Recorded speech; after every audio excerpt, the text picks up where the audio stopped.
జిమ్‌కి వెళ్ళాలనుకుంటారు. వెళ్తారు. ఒక 10 రోజులు వెళ్తారు. 10 రోజుల తర్వాత అద్దం ముందు నించొని చూసుకుంటారు.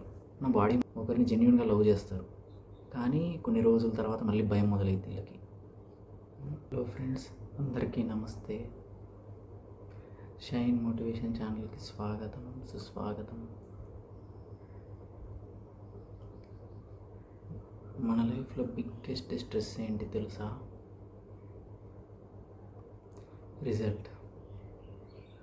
రిజల్ట్ అని ఎందుకు అన్నాను అంటే, మనం జనరల్గా ఎఫర్ట్ వల్ల అసలు భయపడమండి. మనం భయపడేది ఆ ఎఫర్ట్ తర్వాత వచ్చే రిజల్ట్ గురించి మాత్రమే మనం భయపడుతూ ఉంటాం. అంటే ఎలా ఉంటుందంటే, ఫెయిల్ అవుతానేమో, లేదా రిజెక్ట్ చేస్తారేమో, అసలు నన్ను వాళ్ళు గుర్తుపెట్టుకుంటారా, ఇలా చాలా విషయాల గురించి మనం ఏదో రిజల్ట్ గురించి ఆలోచించుకుంటా బాధపడుతూ ఉంటాం. ఈ క్వశ్చన్స్ ఎలా ఉంటాయంటే, మన మనసులో ఉండిపోయి అంతర్మదనం చేస్తూ అవి మనల్ని తినేస్తూ ఉంటాయి లోపల నుంచి. అలాంటి పరిస్థితుల్ని ఎలా డీల్ చేయాలి అనే దాని గురించి ఈరోజు టాపిక్. ఒక చిన్న ఎగ్జాంపుల్ చెప్తాను చూడండి. ఒక స్టూడెంట్ ఉన్నాడు, వాడికి 3 నెలల్లో ఎగ్జామ్స్ ఉన్నాయి. వాడు ఏం చేయొచ్చు, ఆ 3 months అంటే ఫస్ట్ డే నుంచి చదవడం స్టార్ట్ చేయడం వాడి కర్తవ్యం. కానీ వాడేం చేస్తాడు, ఆ ఎండ్ రిజల్ట్ గురించి ఆలోచించుకుంటూ కూర్చుంటాడు.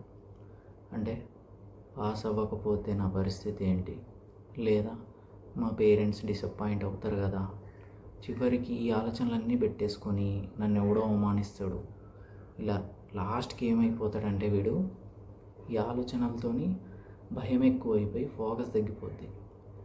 సో ఏమైందంటే, ఉన్న ప్రజెంట్ సిచ్యువేషన్ని యూటిలైజ్ చేసుకోకుండా పాడు చేసుకుంటాడు. సో ఇదే విధంగా రిలేషన్షిప్స్ మెయిన్ ఇదైతే, ఒకరిని జెన్యూన్గా లవ్ చేస్తారు, కానీ కొన్ని రోజుల తర్వాత మళ్ళీ భయం మొదలైద్ది వీళ్ళకి. వీళ్ళు వదిలేస్తే నా పరిస్థితి ఏంటి, నేను ఎనఫ్ కాదా, ఒకవేళ నేను వాళ్ళని హ్యాపీగా చూసుకోకపోతే వెళ్ళిపోతారేమో అని ఇట్లా అన్నీ, అంటే ఇప్పుడు ప్రెజెంట్ని ప్రాపర్గా డీల్ చేసుకోవడం చేత కాక ఎప్పుడో జరగబోయే దాని గురించి ఆలోచించుకుంటూ ప్రజెంట్ ఉన్న గుడ్ రిలేషన్ని కూడా నాశనం చేసుకుంటారు. వీటన్నిటిని ట్యాకిల్ చేయడానికి శ్రీకృష్ణ పరమాత్మ ఎప్పుడో ద్వాపర యుగంలోనే ఒక విషయాన్ని చెప్పేశాడు. ఏంటంటే కర్మయోగం అంటారు. కర్మయోగంలో కర్మణ్యేవాధికారస్తే మా ఫలేషు కదాచన అని, అంటే ఆ ఒక్క లైన్ని అర్థం చేసుకుంటే మన లైఫ్ చాలా అంటే చాలా లైట్గా అనిపిస్తుంది. ఎందుకు ఏంటి అనే దాని గురించి ఇప్పుడు ముందుకెళ్తూ మనం చూద్దాం. ఏంటంటే, కురుక్షేత్ర రణరంగంలో అర్జునుడు ఇలానే మనలానే కన్ఫ్యూజన్లోకి వెళ్ళిపోతాడు. ఇంద్రుడు పుత్రుడు అయినా కూడా కళ్ళ ముందు యుద్ధ సన్నివేశాలు కనబడుతూ ఉంటాయి, కానీ అతని మనసులో కూడా ఒక యుద్ధ సంఘటన జరుగుతూ ఉంటుంది. దేని గురించి? భయం గురించి, అటాచ్మెంట్ గురించి, అంటే సెల్ఫ్ డౌటింగ్, అంటే అసలు గెలుస్తామా అన్న దాని గురించి కాదు అర్జునుడు భయం. ఎందుకంటే అర్జునుడు చాలా స్కిల్డ్ వారియర్, అది మీ అందరికీ దాదాపు తెలిసే ఉంటుంది.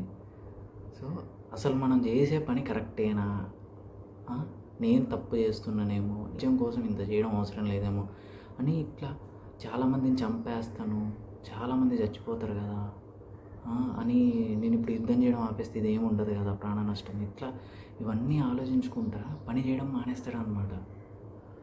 సో దానికి శ్రీకృష్ణ పరమాత్మ ఏం చెప్పారో తెలుసా? ఇందాక మనం అనుకున్నట్టు కర్మణ్యేవాధికారస్తే మా ఫలేషు కదాచన అని చెప్పారు. అంటే దాని అర్థం, కేవలం నీ డ్యూటీని నువ్వు చెయ్యి. ఎందుకంటే రిజల్ట్ అనేది నీ చేతుల్లో లేదు, అది చాలా ఫ్యాక్టర్స్ మీద డిపెండ్ అవుతుంది. కానీ ఎఫర్ట్ ఏదైతే ఉందో ఆ ఎఫర్ట్ నువ్వే పెట్టాలి. అంటే నీ కర్మ చెయ్యడం మీద నువ్వు ఫోకస్ చెయ్యి, అది కంప్లీట్గా నీ హ్యాండ్స్లోనే ఉంటుంది, అది మాత్రమే నువ్వు చెయ్యి, దాని రిజల్ట్ నీకు ఆలోచించాల్సిన అవసరం లేదు అని. ఇప్పుడు చూడు, జనరల్గా మనలో కూడా ఇలానే ఉంటారు కదా. చాలామంది జిమ్కి వెళ్ళాలనుకుంటారు, వెళ్తారు, ఒక 10 రోజులు వెళ్తారు. 10 రోజుల తర్వాత అద్దం ముందు నించొని చూసుకుంటారు, నా బాడీ మారలేదే, వేస్ట్, జిమ్ ఇవన్నీ బొక్కరా, ప్రోటీన్ పౌడర్లు అవి ఇవి తాగుతారు కాబట్టి వాళ్ళకంటే వస్తుంది, కానీ మనకి ఇవన్నీ సెట్ అవ్వవు అని వాళ్ళకి ప్రాసెస్ మీద నమ్మకమే లేదు, వాళ్ళకి ఇన్స్టెంట్ రిజల్ట్ కావాలి. సోషల్ మీడియాలో కూడా అంతే. మీరు చూడండి, జనరల్గా ఇన్ఫ్లుయెన్సర్స్ వీళ్ళు ఉంటారు కదా, ఒక వీడియో అప్లోడ్ చేస్తారు, 200 వ్యూస్ వస్తాయి అనుకుందాం, సరే సపోజ్ ఒక 300 వ్యూస్ అట్లా వచ్చాయి అనుకుందాం, వెంబటే డిసప్పాయింట్మెంట్. మనకి ఎలా అవ్వాలి, వెంటనే పెద్దగా వచ్చేయాలన్నమాట. అంటే ఓవర్ నైట్ స్టార్స్ అయిపోవాలి అన్నట్టు ఆలోచిస్తూ ఉంటారు జనాలు. సో ఈజీగా వచ్చేయాలి. ఎందుకు వస్తుంది, అంత ఈజీగా ఉంటుందా? అప్పుడే డిసప్పాయింట్ అయిపోతారు. ఇప్పుడు ఒక పెద్ద వృక్షం పెరగాలంటే చిన్న మొక్క నుంచే కదా అది పెరిగేది. అంటే అని వాళ్ళకి తెలియదు. పెద్ద చెట్లు కూడా అండర్ గ్రౌండ్లోనే గ్రో అవుతాయి స్టార్టింగ్ స్టేజ్లో, అంటే విత్తనం స్టేజ్లో. రూట్స్ కనిపించవు, కానీ గ్రోత్ జరుగుతూనే ఉంటుంది భూమి లోపల అనేది మనం గుర్తించాలి. ఒక ఫార్మర్ ఉంటాడు, మనం చూద్దాం. ఒక ఫార్మర్ ఉంటాడు, ఆ ఫార్మర్ గురించి ఆలోచించు. అతను విత్తనం వేయడం వరకే ఆలోచిస్తాడు, వాటర్ పోస్తాడు, మట్టిని బాగుందా, సారవంతంగా ఉందా లేదా అని చూసుకొని సారవంతంగా అయ్యేలాగా చూసుకుంటాడు. ప్లాంట్ వస్తుందా లేదా అని రోజుకో 10 సార్లు కూడా బీకి చెక్ చేయడు. ఎందుకంటే అతనికి ఆయన చేస్తున్న పని మీద ఉన్న నమ్మకం, ఆ ప్రాసెస్ మీద ఉన్న నమ్మకం అలాంటిది. కానీ మనం మాత్రం ఏం చేస్తాం, జనరల్గా 2 రోజులు గట్టిగా ట్రై చేస్తాం, ఇమ్మీడియట్గా ఏదో ఒకటి అయిపోవాలనుకుంటాం. అది జరగకపోయేసరికి డిప్రెషన్లు, యాంగ్జైటీలు, విపరీతమైన మెంటల్ డిజార్డర్లు వచ్చిన వాళ్ళు అలాగా తయారైపోయి పిచ్చిగా బిహేవ్ చేసి వేస్ట్రా, ఇది అవ్వదురా అని వదిలేస్తాం. కానీ నిజం చెప్పాలంటే చాలామంది ఫెయిల్యూర్ వల్ల సఫర్ అవ్వరు. ఎందుకు ఈ మాట అన్నానంటే, మన కంట్రోల్లో లేని విషయాల్ని కంట్రోల్లో పెట్టుకోవాలి అనే ఆలోచన వల్ల సఫర్ అవుతూ ఉంటారు. అర్థమైందా? ఏదో చేయాలనుకుంటాం, నీకు నచ్చినట్టు జరగలేదు, అయిపోయింది, వెంటనే డిసప్పాయింట్మెంట్ మొదలైపోద్దిగా. అందరిని ఇంప్రెస్ చేయాలి అని ఒకడు అనుకుంటాడు, కానీ ప్రతి ఒక్కడిని ఇంప్రెస్ చేయడం మన చేతుల్లో ఉన్న పనా? అసలు వాడిని ఇంప్రెస్ చేయాలన్న ఆలోచన కూడా మనకి ఎందుకండి? కానీ వాడు ఇంప్రెస్ చేయలేకపోతే అయిపోయాయి, వాడు ఇంప్రెస్ అవ్వలేదురా అంటే ఎక్స్పెక్టేషన్ నుంచి మనం దెబ్బతింటూ ఉంటాం ఎప్పుడు. సో మనం చేయగలిగేది ఏంటంటే, ఒక రిలేషన్షిప్లో ఒకరిని మనం ఫోర్స్గా ఉంచుకోగలుగుతామా చెప్పండి?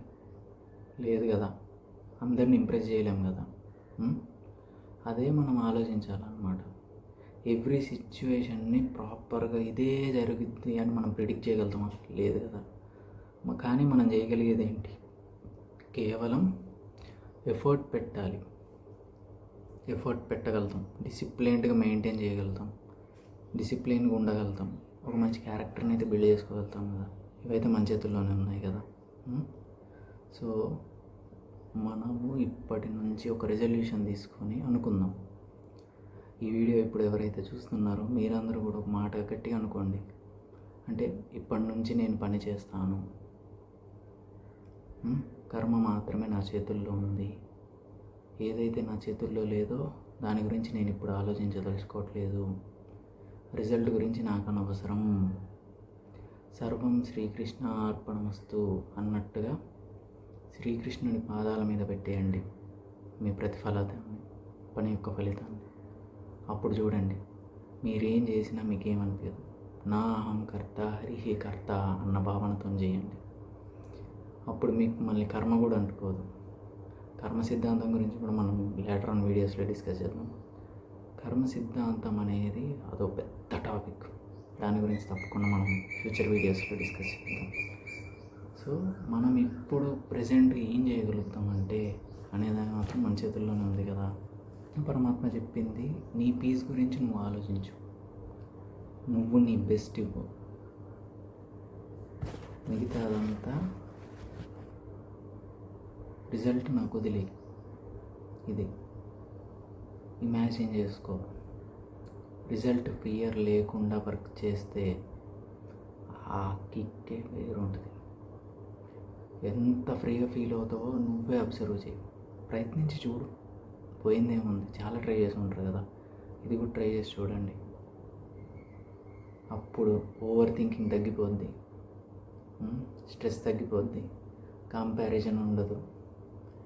అప్పుడు వర్క్ పనిష్మెంట్ లాగా అనిపించదు, మెడిటేషన్ చేసినంత ఫోకస్డ్గా ఉంటుంది, మెడిటేషన్ లాగా అనిపిస్తుంది. Remember this things.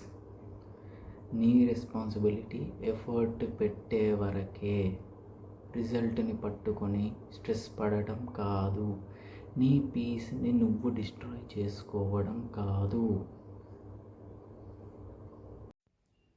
ఈ వీడియో చూశాక మీకు ఏమనిపించిందో తప్పకుండా కామెంట్ బాక్స్లో తెలియజేయండి. అలాగే మీకు ఈ వీడియో నచ్చినట్లయితే తప్పకుండా లైక్ చేసి, ఒకవేళ కొత్తగా ఈ ఛానల్ని చూస్తున్నట్లయితే తప్పకుండా సబ్స్క్రైబ్ చేసుకుంటారని భావిస్తున్నాను. Thank you.